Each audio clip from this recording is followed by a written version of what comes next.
नमस्कार, किनारीकृतहरूको आवाज the margin मिडियामा यहाँहरूलाई हार्दिक स्वागत छ। हामी किनारीकृत सौन्दर्यको खोजी गर्छौं। मार्जिनलाइज इस्यु, इकोलोजी र इन्भाइरोमेन्ट हाम्रा प्रमुख क्षेत्र हुन्। यहीँभित्र किनारीकृत पारिएका विषयवस्तुमाथि हामीले कुराकानी गर्ने गर्दछौँ।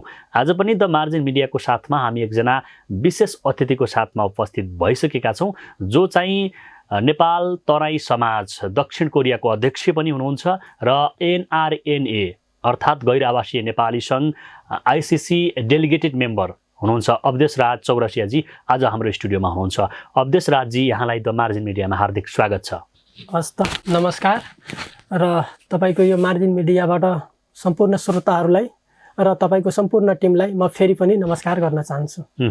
अब खास गरेर तपाईँ दक्षिण कोरियामा बस्नुहुन्छ होइन, र नेपाल आउनुभएको छ। आफ्नो एउटा नेपाल तराई समाज दक्षिण कोरियाको अध्यक्ष पनि हुनुहुन्छ।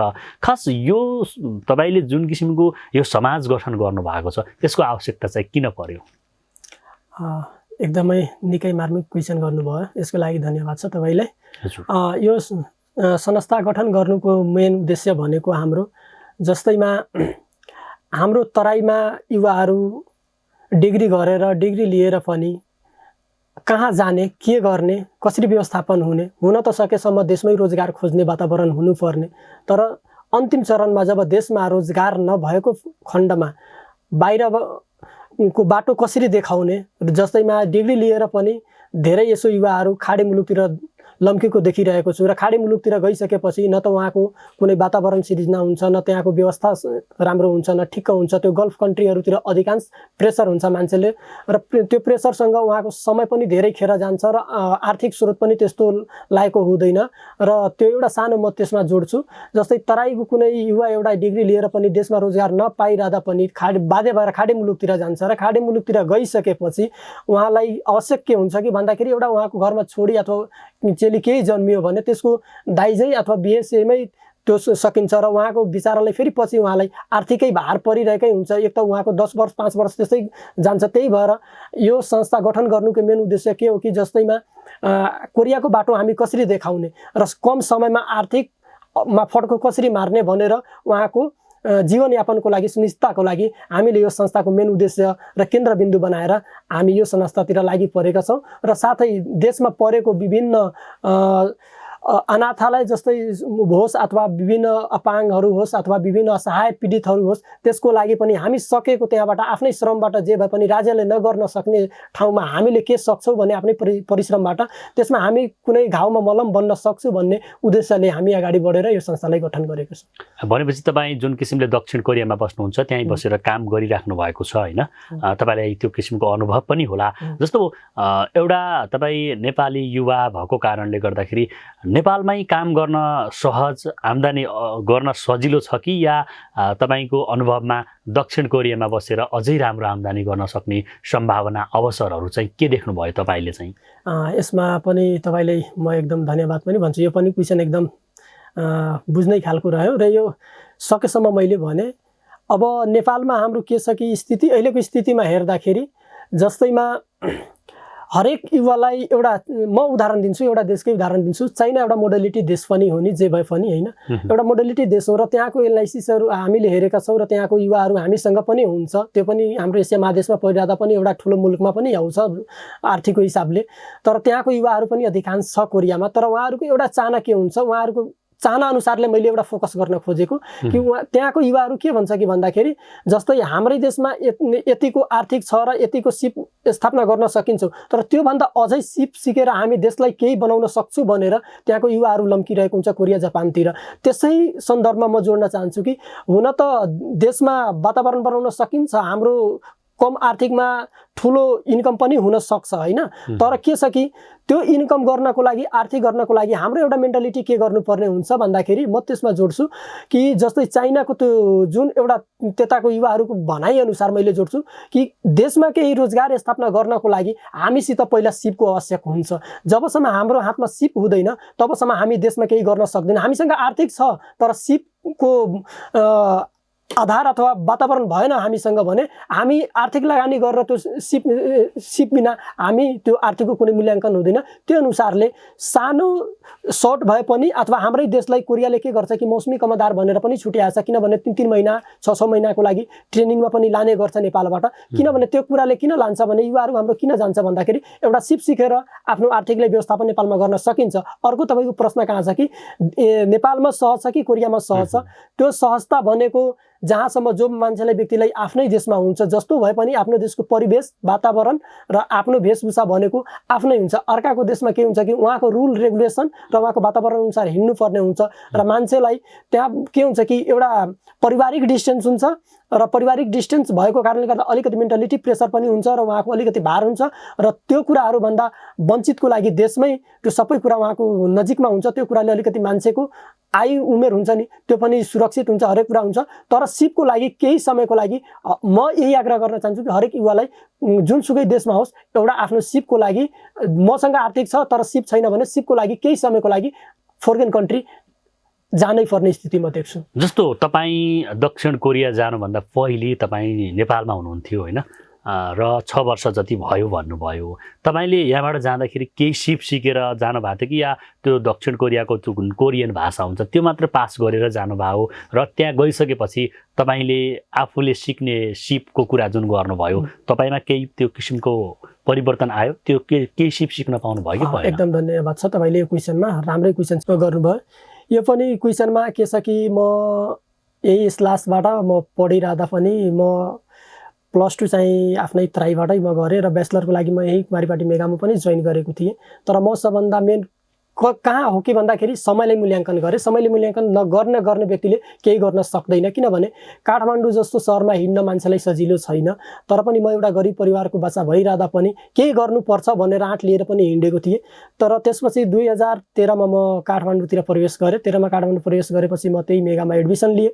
त्यसपछि म 14मा यहाँ क्लासमा म जोइन गरेको थिएँ। त्यो सन्दर्भमा म सिपको सिक्ने सन्दर्भमा म कन्स्ट्रक्सन लाइनमा म केही गर्नुपर्छ भनेर, कोरियामा यतिकै सक्दैन मान्छे, प्रेसर हुन्छ, यहाँ केही आफूले भार उठाउनु पर्ने हुन्छ भने कन्स्ट्रक्सन लाइनसँग कन्ट्याक्ट गरेर आफ्नै कम्पनीहरू पनि छ, यहाँ नेपालमै छ, मेरो आफ्नै कम्पनी छ। त्यो हिसाबले म त्यो कम्पनीमा अब हुन्छ मेरो आफ्नै कम्पनी छ तर म एउटा साहु बनेर हिँड्छु भने त्यो हुँदैन।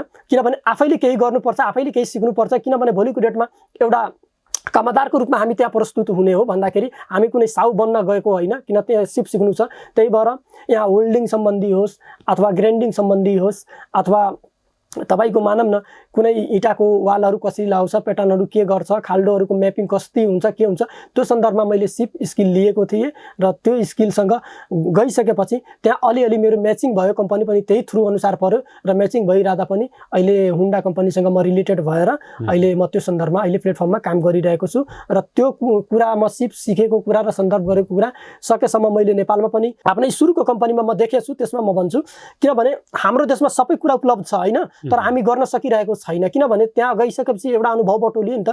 जस्तैमा हामी चिया खान्छौँ, कप खान्छौँ, त्यो कप हुन्छ नि, त्यो कप मुर्थारे मिटी भन्छ, त्यसलाई मुर्थारे मिटी भन्छ। त्यो अधिकांश हाम्रो तराईमा पाइन्छ। तपाईँले पनि थाहा हुन्छ, हाम्रो तराईतिर हेर्नुभएको होला, त्यो माटोको घर बनाउँदाखेरि त्यो लिप्ने गर्छ नि, त्यो पोत्ने काम गर्छ नि, त्यो माटो त्यही माटो, त्यो माटोलाई फिल्टरलाइज गरेर होइन, त्यसलाई सेरामिक जस्तो फिल्टरलाइज गरेर केमिकलहरूमा प्रोडक्सन गरेर त्यो हामी चिया खाने कप बनाउँदो रहेछ, थाल बनाउँदो रहेछ। त्यसमा त मैले अनुभव गरेको हो, त्यसमा 3 वर्ष जति काम मैले गरेँ। त्यो त अनुभव हामीसँग छ नि, त्यो त सबै कुरा हामीसँग उपलब्ध छ। तर हामी अरू देशमा खोज्नु जानुभन्दा त्यो त सानो लगानीमा अब हाम्रै देशमा त उपलब्ध गर्न सकिन्छौ नि त। त्यो कुराहरूले अलि अनुभव जस्तो बटौलेकै र हरेक त्यो कुराहरू मैले देखिरहेको छु देशमा अधिकांश गर्ने काम। जस्तो अब नेपालका राजनैतिक दलहरूले पनि उदाहरण दिँदाखेरि चाहिँ होइन, नेपाललाई कहिले स्विजरल्यान्ड बनाउँछौँ, कहिले चाहिँ विभिन्न किसिमका होइन, कहिलेकाहीँ एउटा विकसित राष्ट्रको मोडेलतर्फ लैजान्छौँ भन्ने किसिमका जुन किसिमका आश्वासन र भाषणहरू त गर्नुहुन्छ होइन। तर नेपाल चाहिँ माथि उठ्न नसक्नुमा जुन किसिमले नेपालले प्रगति गर्नुपर्ने हो, जुन किसिमले नेपालमा रोजगारीका अवसरहरू सिर्जना हुनुपर्ने हो, त्यो नहुनुको पछाडि होइन थुप्रै युवाहरू चाहिँ विदेश पलायन हुनुपर्ने बाध्यात्मक अवस्था छ। त्यसको हुनुको पछाडिको रहस्य तपाईँले चाहिँ एउटा भोगीको छ नि त होइन, त्यो तपाईँको अनुभवले चाहिँ के भन्छ नेपालमा त्यो माहौल नहुनुको पछाडि चाहिँ हामी अल्छी भए हो या के हो? होइन, एकदम धन्यवाद छ यो क्वेसनको लागि र एकदम यो पनि राम्रो क्वेसन गर्नुभयो। र यसमा हामी पछाडि छैनौँ युवाहरू भन्दाखेरि जस्तै यो राजनीतिसँग अलि जुडेको कुरा पनि भयो र यसमा मैले विदेशको पनि राजनीतिकहरूसँग तुलना गर्छु र देशको राजनीतिसँग तुलना गर्छु र देशलाई स्विजरल्यान्ड बनाउँछु अथवा सिङ्गापुर बनाउँछु भन्ने त गफ दिने त धेरै छन् होइन। तर कुराहरू के छ कि भन्दाखेरि अब अधिकांश स्वच्छ युवाहरू के छ कि भन्दाखेरि हाम्रो देश छोडेर बाहिर छन् नि। अब अधिकांश राम्रो कन्ट्रीमा युवाहरू पनि छन्, तर के गरिदिएका छन् भन्दाखेरि हाम्रो राज्यले के गरिदियो कि एउटा सत्तामा लिप्त भयो। सत्तामा लिप्त भइरहँदा कि एउटै शासन परिवारमा एउटै शासनमा चल्ने नीति भयो होइन। तर एउटा म कोरियाकै राजनीतिसँग जोड्न चाहन्छु, तुलना गर्न चाहन्छु। जस्तै त्यहाँको नीति नियम के छ कि कोरिया पनि कम समयमा एउटा राम्रो प्लेटफर्म बनेको देश हो नि त, किनभने हाम्रै देशले एउटा राहत गरेको देशलाई आज हाम्रै देशबाट श्रमिक लानु भनेको एउटा लाजमर्दो पनि कुरा हो। तर पनि अब बिडाम्ना भनौँ कि के भनौँ त्यो समयले अब देखाउला होइन। तर त्यहाँको राजनीतिक कसरी परिवर्तन भयो र के भयो भन्दाखेरि त्यहाँको राजनीतिक र यहाँकोमा डिफ्रेन्स के छ। जस्तैमा कुनै एउटा निर्वाचन मानव स्थानीय तहको निर्वाचन भयो भने तपाईँ स्थानीय तहमा एउटा उम्मेदवारी दिनुभयो भने तपाईँको पारिवारिक रिलेसन बाहेक तपाईँको नारा जुलुसमा कोही जाने लाउड हुँदैन त्यहाँ। किन भन्दाखेरि यहाँ त के छ कि भन्दाखेरि एउटा स्थानीय तहकोबाट अध्यक्ष उठ्यो भने यहाँ जमातै जान्छ। त्यो जमात जानु भनेको त्यो एउटा के हुन्छ कि आर्थिकको भार हुन्छ। त्यो मान्छे के गर्छ कि अब त्यहाँबाट त्यसले आफ्नो आर्थिक लगानी गरेको त्यो आर्थिक राज्यको निकायको ढुकुटीबाट त्यसले स्वाहा पार्छ भन्दाखेरि त्यो भार असुल गर्नको लागि त्यहाँ पनि चलखेलै हुन्छ मान्छेको। र त्यहाँ त सन्दर्भ छ, त्यहाँ त फिल्ड छ, त्यहाँ आफ्नो परिवार बाहेक आन्दोलनमा कोही गएन, त्यहाँ वातावरण फ्री छ। न त कहिले बन्द हुन्छ, कुनै आन्दोलन भए पनि न कुनै बन्द, न कुनै हडताल, न कुनै सार्वजनिक यातायात बन्द कुनै दिन भएको छ, न कुनै सार्वजनिक विधामा पनि कुनै सार्वजनिक यातायात बन्द छ, कन्टिन्यू नै छ 30 दिनमा। तर त्यो कुराहरू युवाहरू सिकिरहँदा पनि युवाहरूसँग जोस जागरण छ।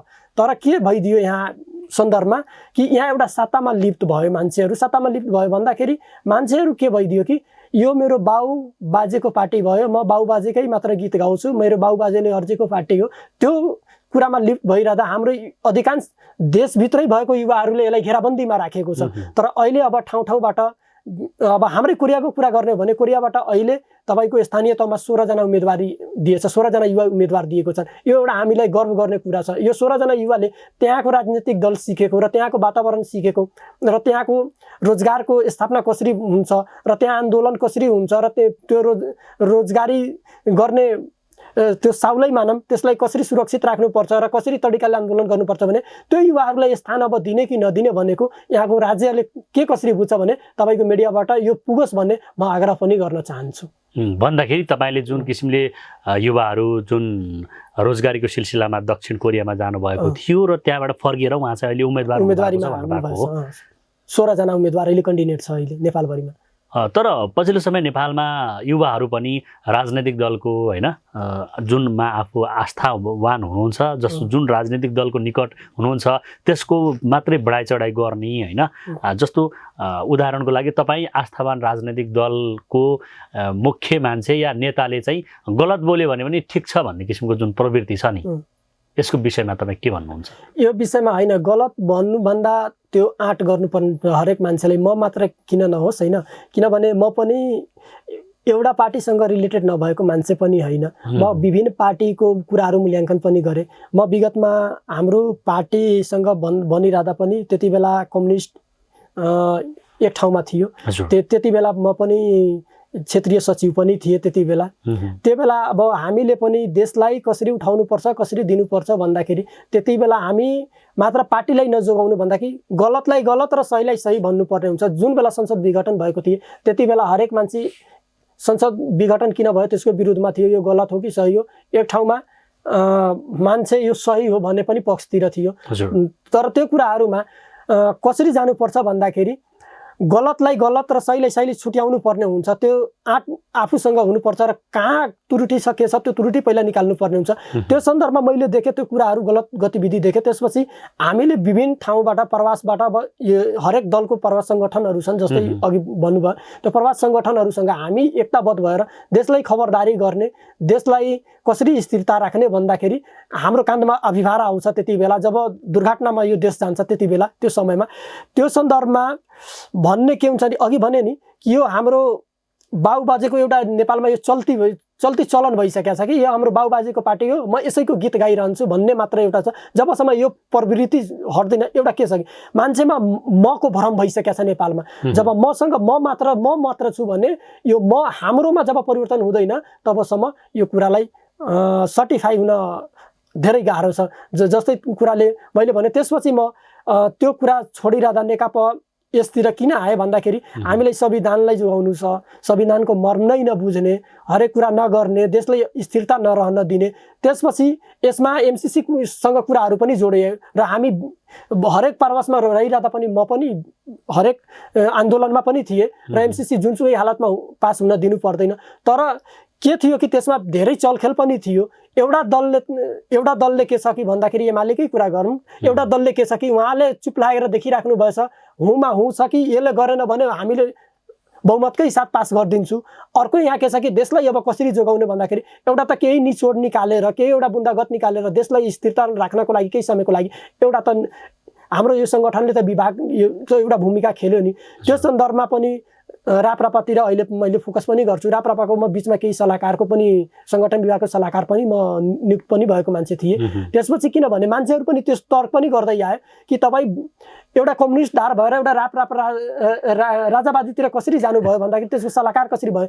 मैले त्यही भने कि एउटा बाबुबाजेको पार्टीलाई गीत गाउने होइन, कसले सही काम गर्छ र कसले सही नेतृत्व लिन्छ त्यसलाई ठाउँमा ल्याउने हो।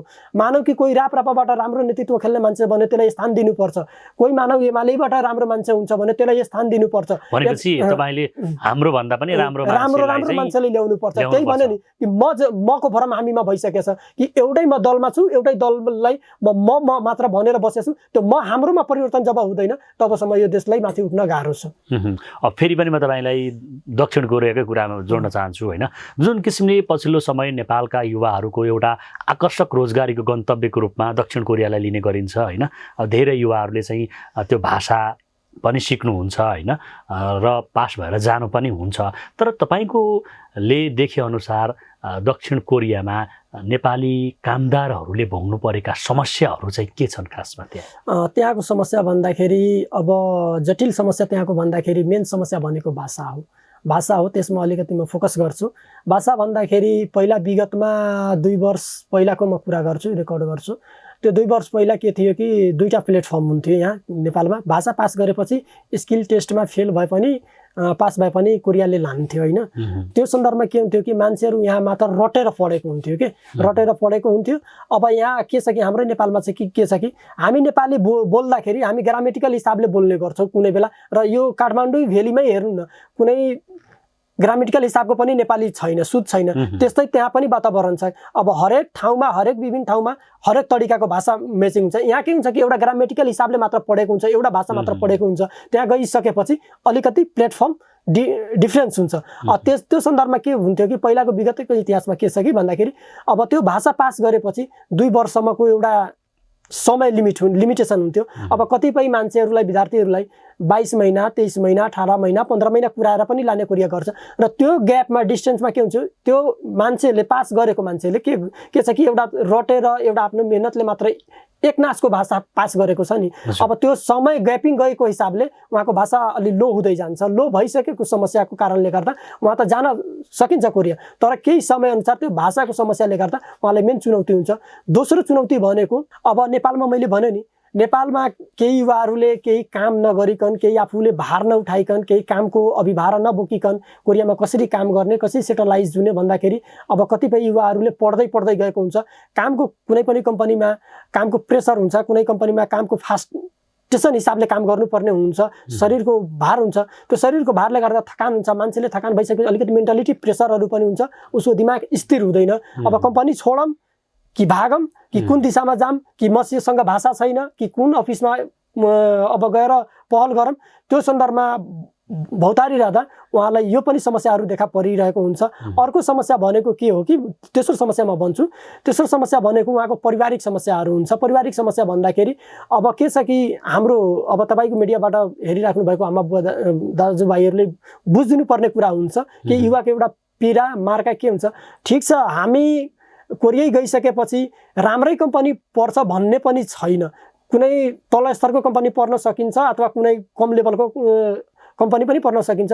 अब यहाँ एउटा चल्ती चलन के छ कि हाम्रो देशमा मानौ कि म कुनै राम्रो कम्पनीमा छु, कुनै अर्को भाइ कुनै अर्को कम्पनीमा पऱ्यो भने अब हाम्रै आमा बुवाको के चल्ती चलन छ कि फलानुको छोरा त 3 लाखको महिना पठाउँछ रे, हाम्रो छोरा किन 1 लाख 1.5 लाखको महिना पठाउँछ? किनभने त्यहाँ कम्पनीको डिफरेन्स हुन्छ नि, त फरक हुन्छ नि। उसको कम्पनीमा कति काम चलेछ, कुन रेसियोको काम छ, के छ, त्यो बुझ्नुपर्ने हुन्छ। अब उसलाई तर्क गर्छ आमा बुवाले अथवा दाजुभाइहरूले, उसलाई प्रेसर दिन्छ। त्यो प्रेसरले गर्दा उसको मेन्टालिटी हारासमेन्ट हुन्छ। मेन्टालिटी हारासमेन्ट भएपछि अधिकांश सुसाइडतिर जाने कोसिस गर्छ मान्छे। र अहिलेको इतिहासमा 16वटा देशमध्ये अहिले नेपाल सबभन्दा रेड लाइटमा पर्नु भनेको यो वर्षभित्रमा 27वटा लास हामीले बेहोरेको हो भनेपछि यो हाम्रो विडम्बनाको कुरा हो। भनेपछि यो हाम्रो तपाईँको मिडियाबाट आग्रह गर्न चाहन्छु कि आमा दाजुभाइहरूले यो कुराहरू बुझिदिनु पर्ने हुन्छ। कम्पनी एक नासको सबैको हुँदैन, सबैको डिफ्रेन्स तरिकाको हुन्छ, सबैको कमाइ एक नासको हुँदैन।